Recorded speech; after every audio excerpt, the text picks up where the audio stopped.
One of the biggest variables when it comes to investing is risk.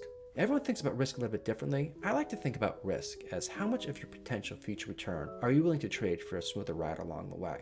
The amount of risk you're currently taking versus the amount of risk you'd like to take and the amount of risk you need to take are often not aligned. This is why I preach financial planning. You need to figure out what your goal is and how much risk you need to take to achieve that goal. Now, you may be aggressively invested with a goal to retire at age 65, and you can reach that goal by taking a lot less risk. Or if you continue taking these risks, you may be able to retire at age 62.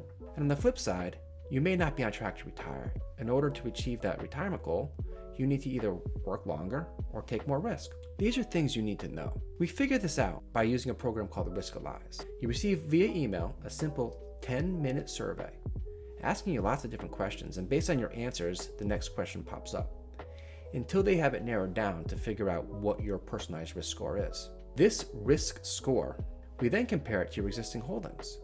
Each asset has its own risk score, whether it's corporate bonds, the S&P 500 index, an individual stock, tech or blue chip, treasury bonds.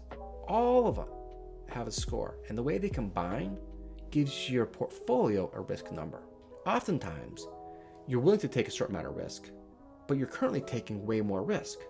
And to achieve your financial goals, you have to pick somewhere in the middle.